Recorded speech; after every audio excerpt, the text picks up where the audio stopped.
CBS 시청자 여러분 안녕하십니까? 성서의 땅을 가다 윤석전 목사입니다.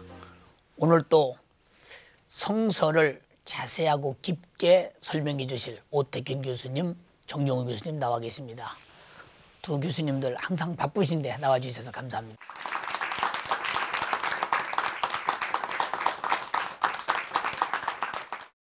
에서의 후예들이 에돔 사람들입니다. 그 후손들은 항상 이스라엘과 적대 관계를 가지면서 많은 투쟁 속에 살아왔습니다.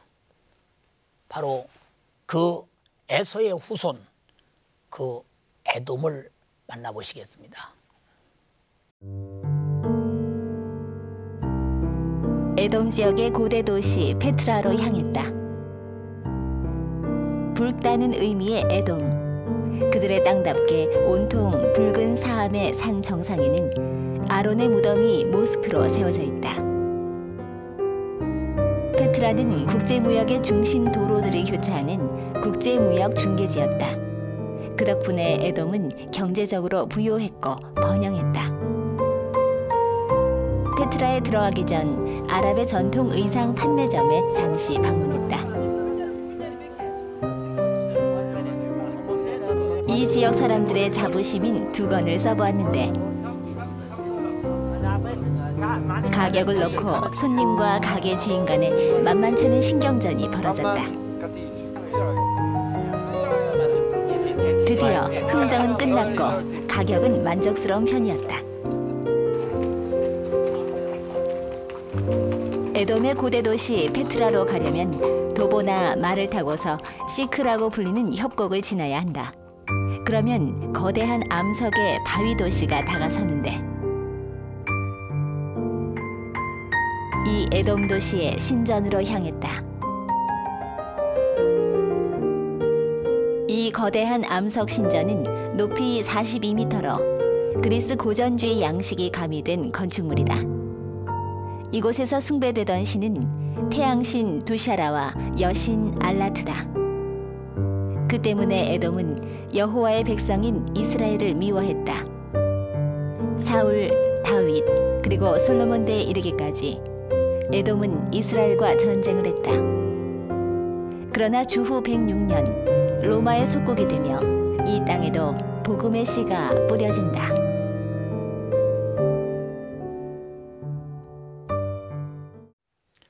우리는 지금 에돔을 보았습니다.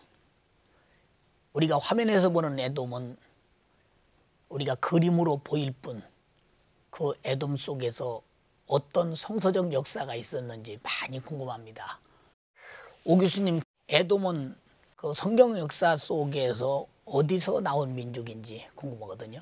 목사님께서 서두에 말씀하셨던 대로 에돔은 에서의 후예들입니다. 예. 그러니까 에서의 후예들이 이쪽 지역, 그 사해 남쪽 지역에 내려와서 예. 세일산을 중심으로 해서 거주하게 되었고 그들이 바로 이루었던 민족이 바로 에돔족이었던 것입니다. 예. 그런데 야곱과 에서의 관계가 좋지 않아서 그런지 모르겠지만 예. 에돔은 이스라엘 역사 내내 이스라엘과 상당히 적대적인 관계를 유지합니다. 예. 간혹 가다가 이스라엘과 협력한 적도 있습니다. 예. 그때는 이스라엘의 힘이 워낙 막강했기 때문에 강자한테 굴복하는 마음으로서 잠깐 협력했을 때도 역사 중간에 몇 번 있었지만 예. 대개의 경우에는 에돔은 이스라엘과 적대적인 관계를 유지했었고요. 또 그 적대적인 관계가 표출되기도 했기 때문에 예. 훗날 예언자들은 상당히 적대감을 가지고 에돔에 대해서 심판의 예언을 하고 있는 경우를 우리가 볼 수 있습니다. 예. 그러면 에돔 지역은 그 어떤 특징도 있을 텐데 에돔 지역에 어떤 특징이 있나요? 커다랗게 두 가지입니다. 예. 하나는 붉다라는 것이고요. 또 두 예. 번째는 험준하다라는 것입니다. 예.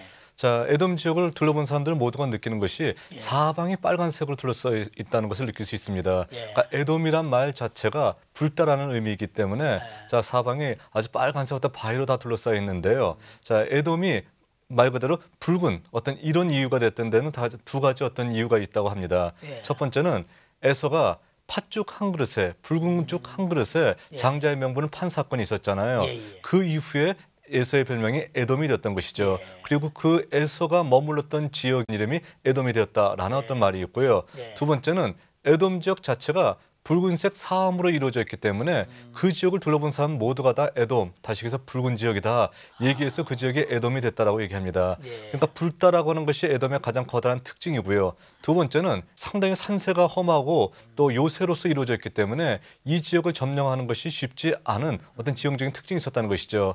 그래서 선지자 오바댜는 이렇게 얘기하고 있습니다. 바위 틈에 거하며 높은 곳에 거하는 자여, 내가 중심에 이르기를 누가 우리를 끌어내리겠느냐 얘기하고 있다는 것이죠.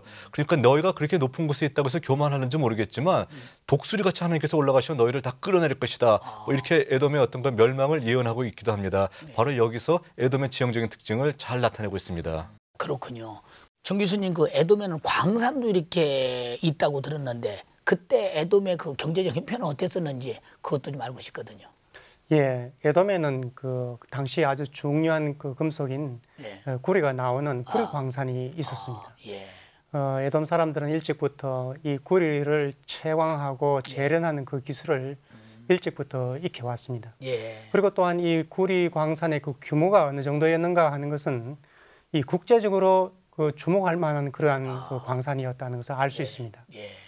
구리 광산을 통해서 에돔 사람들은 많은 그 수입을 얻을 수가 있었습니다. 에돔 지역은 왕의 대로가 통과할 뿐만 아니라 소위 향료의 길이라고 하는 아라비아로 통하는 국제 무역로가 또한 에돔을 통과하고 있습니다. 그래서 아라비아로 통하는 그 향로의 길과 다메섹과 연결되는 그러한 왕의 대로, 왕의 대로는 남쪽으로는 아카바만 홍해까지 이어집니다. 홍해는 바닷길입니다. 해상 무역까지 할 수 있는 그런 어떤 그 길이 될 수가 있습니다. 이렇게 양 국제 무역로가 교차하는 이 에돔에 있어서는 많은 사람들이 이제 통과하게 되겠죠. 그래서 대상들과 낙타와 말과 이런 많은 사람들이 이제 통과하는 그러한 지점인데 이렇게 많은 사람이 통과하면 어떤 유익이 있느냐 하면 그들로부터 통행세를 징수할 수가 있습니다.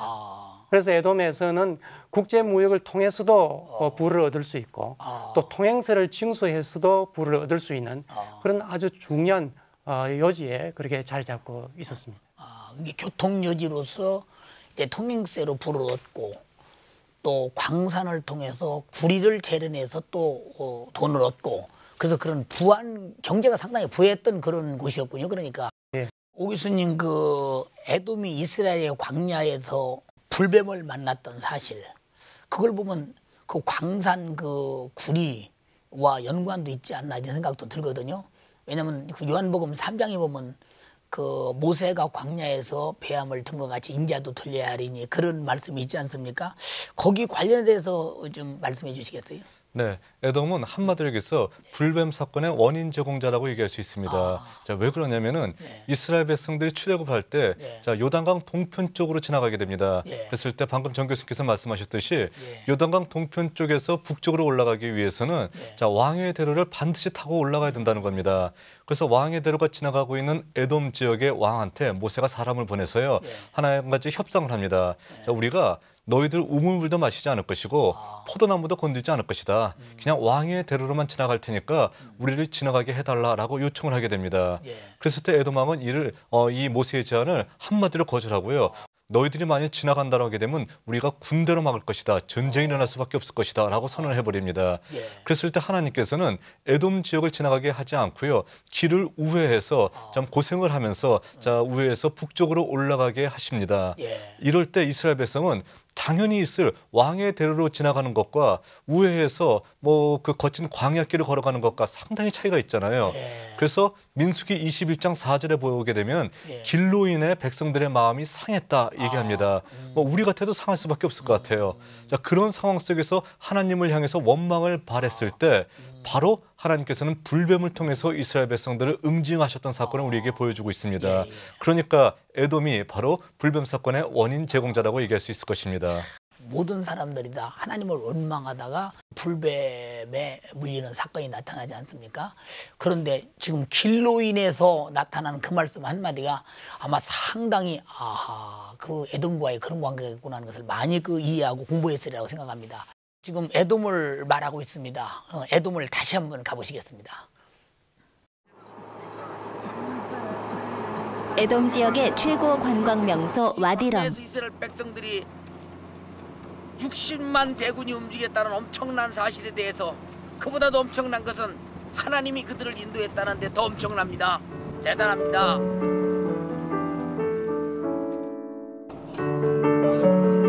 사막길 한가운데서 고장난 차량을 만났다. 이럴 때 그냥 지나칠 수 없는 것이 사막 여행자들의 예절이다. 모래 둔턱에 한 번 잡히면 여간에선 빠져나오지 못하는데, 그러나 사막의 우정이 뿜어내는 힘 앞에선 모래 둔턱도 역부족인가 보다. 광야 40년의 길에서 이스라엘은 에돔을 통과하려 했다. 그러나 에돔 왕은 그것을 거부했고 이스라엘 백성은 그 부근에 와디럼으로 왔으리라고 추정된다. 이곳엔 물이 있었기 때문이다. 짐작되는 그들의 동선을 따라갔는데 근처에 물이 있음을 말해주듯 물오른 나무들이 보였다. 모래와 돌산으로 이루어진 이 사막에 돌 틈에서 나는 그 오아시스, 물 있는 데를 제가 한번 가보겠습니다. 같이 한번 가보시겠습니다. 이스라엘 백성도 이 길을 따라갔으리라. 샘터의 암석은 해를 가로막고 물을 보호하고 있었다. 여기 지금 물이 고여 있습니다. 이 사막에 돌 틈에 물이 있다. 그래서 사막이든 어디든 사람이 지나가다가 물 마시며 살 수 있도록 만드십니다. 그리고 사람들은 이곳에 자신들의 흔적을 남겼다. 그림을 봤는데 이게 낙타를 타고 나귀를 타고 가는 그 발걸음 같습니다.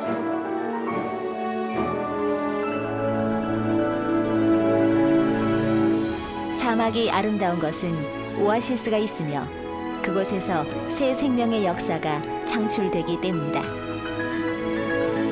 하나님은 이곳에서 이스라엘에게 놋뱀의 역사를 체험하게 하셨다.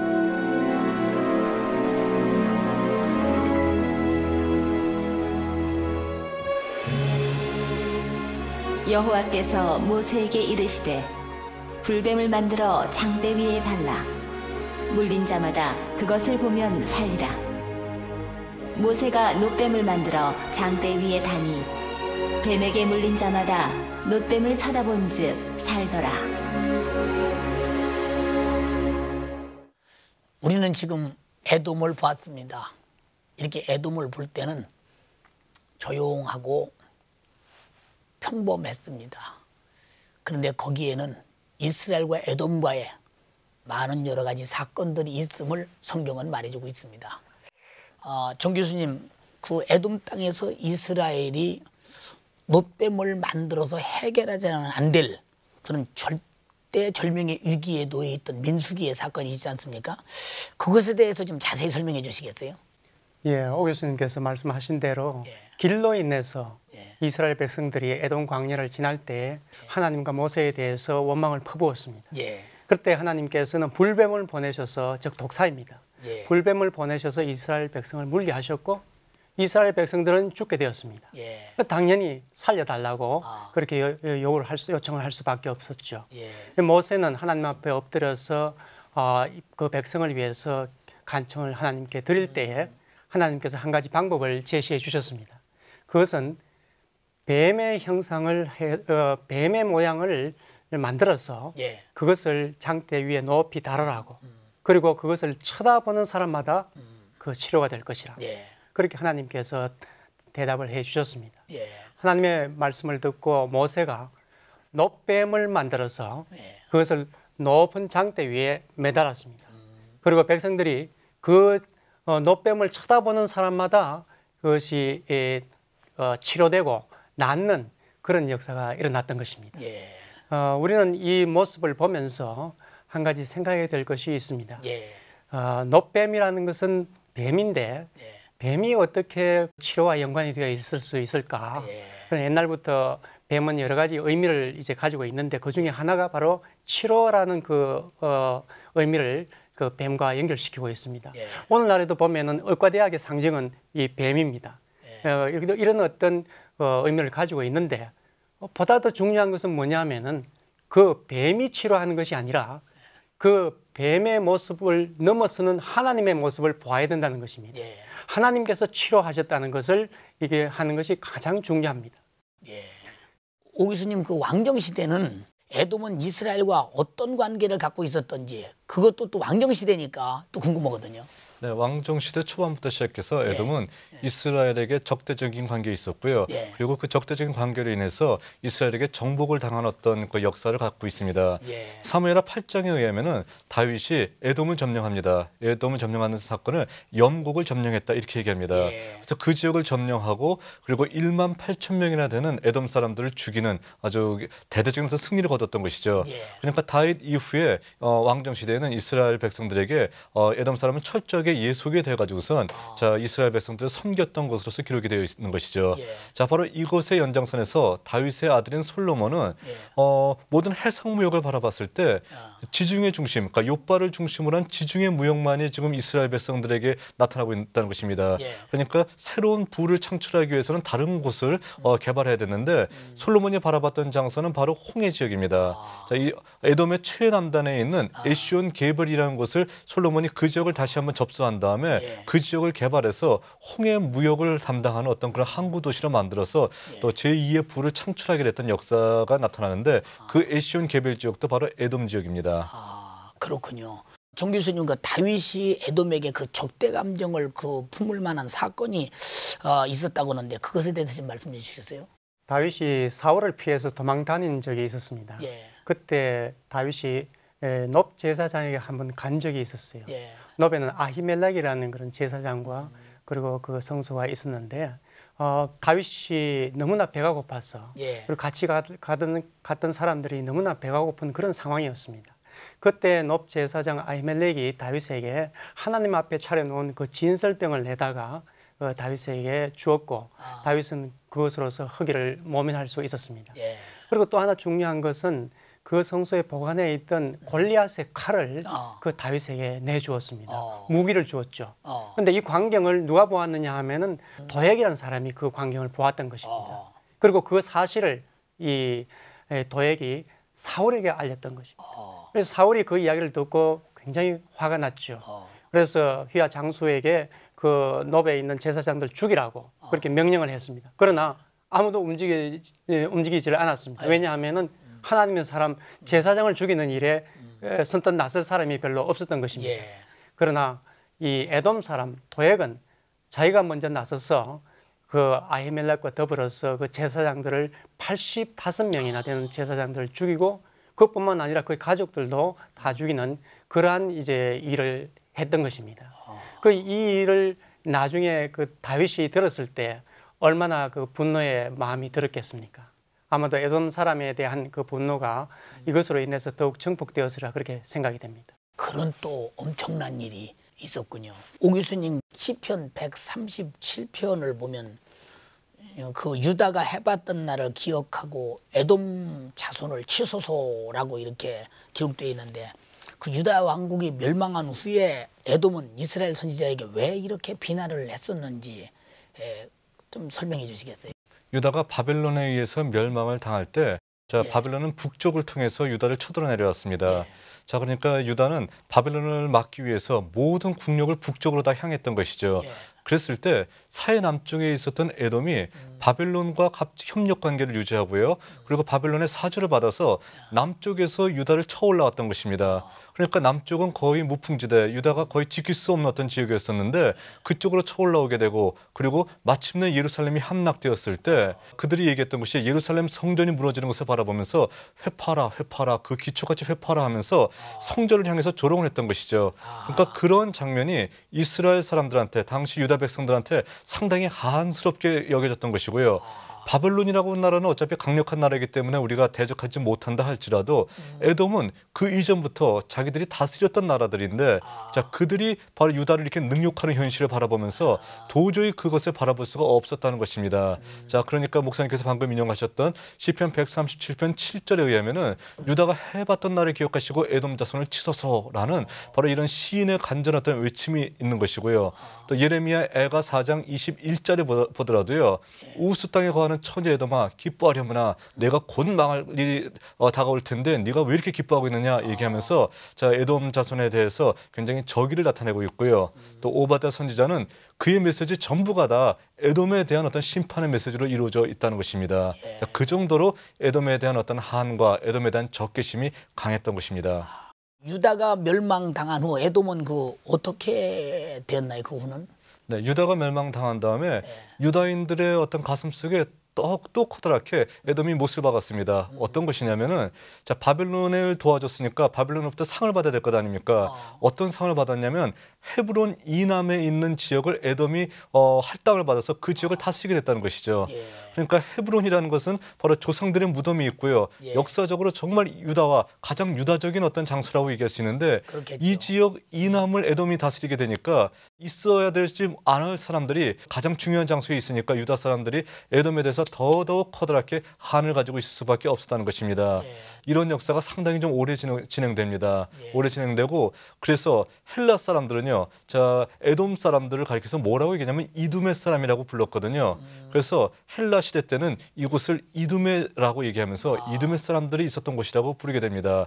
그러던 중에 하스몬 왕조가 들어서면서 하스몬 왕조의 한 사람이었던 히르카누스 1세가 에돔을 점령합니다. 이두메 지역을 점령하고요. 그리고 이두메 지역에 있는 사람들을 강제로 할례를 실시하고요. 강제로 율법을 지키게 만들었다는 것입니다. 자, 이래서 하스몬 왕조의 히르카누스 1세가 이 지역을 점령할 때까지 대략적으로 500년 동안 에돔이 바로 헤브론 이남을 지배하는 어떤 슬픈 역사가 유다에게 남겨지게 되었던 것입니다. 오늘 두 교수님께서 나와주셔서 이 말씀하시는 여러 가지 내용 속에 시청자들이 아마 여러 가지 알지 못했던 것들을 상당한 보너스로 받는 것 같습니다. 우리 방청객들은 그래도 더 많이 참 알고 싶고 받고 싶어도 더 질문이 있는 것 같습니다. 질문을 받아보시겠습니다. 정 교수님께 여쭤보겠습니다. 광야의 놋뱀 사건은 성경의 다른 부분에도 나타난다고 하는데 어떤 내용인지 구체적으로 알고 싶습니다. 예, 히스기야 왕을 소개할 때 놋뱀에 대한 이야기가 나옵니다. 히스기야 왕은 우리가 잘 아는 대로 아주 의로운 왕이라서 종교 개혁을 단행을 했습니다. 그런데 그 계획을 단행할 때 성전에 있던 놋뱀을 부수었다 하는 그런 기록이 있습니다. 이 놋뱀이 어떻게 되었느냐 하면은 그 세월이 지나면서 성전에 보관해 있던 그 놋뱀이 소위 우상으로 변했던 것입니다. 사람들이 그 놋뱀을 보면서 분향하기도 하고 또 거기 가서 절하면서 섬기는 신상, 우상으로 변했던 것입니다. 그래서 히스기야는 그것은 할 수 없다 해서 모두 부수고 제거해 버렸던 것입니다. 이 사건을 우리가 보면서 한 가지 느끼는 것은 사람들은 자기들이 만든 것임에도 불구하고 그것에 대해서 절하고 우상으로 신상으로 섬기는 그러한 어리석은 일들이 있다는 것입니다. 오늘날에도 있는 것을 볼 수가 있습니다. 우리가 만든 것임에도 불구하고 돈이라든가 명예라든가 권력에 대해서 오히려 거기를 섬기고 숭배하는 그런 경향이 우리에게도 있다는 것을 발견할 수가 있습니다. 오 교수님께 여쭤보겠습니다. 예수님께서 탄생하실 때의 왕인 헤롯 왕이 이두메 사람이라고 들었는데 그렇다면 헤롯 왕도 에돔의 후예인지요? 네, 맞습니다. 헤롯 왕도 에돔의 후예라고 얘기할 수 있습니다. 자, 그러니까 헤롯은 이두메 사람으로서 뛰어난 수완을 발휘해서 로마 사람들에 의해서 신임을 받게 되고요. 그리고 하스몬 왕조 몰락 후에 유다의 왕으로서 등극했던 사람입니다. 그런데 우리가 성경을 읽다 보게 되면은 헤롯이 율법을 굉장히 잘 알고 있었던 사람 같아요. 그 이유가 뭐냐면은 바로 하스몬 왕조가 이두메 사람들에게 실시했던 강제 유다화 정책 때문에 바로 이런 결과가 나오게 됐던 것입니다. 평소에 성경을 읽다 보면 이런 부분은 참 무슨 말인가 모르겠다, 이런 지역은 어딘가 모르겠다 하는 그런 내용들을 오늘 시원하게 풀어주셔서 감사합니다. 오늘 나와주셔서 감사합니다.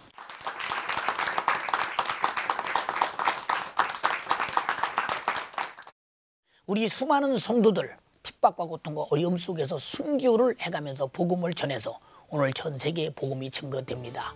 바로 하나님의 역사는 절대 사라지지 않습니다. 우리에게도 최후의 부활의 그날을 바라보면서 하나님의 역사의 생명을 다시 한번 우리 가슴 속에 충만히 품고 내일의 소망 속에 사는 여러분 되시기 바랍니다. 감사합니다. 다음 시간에 또 뵙겠습니다.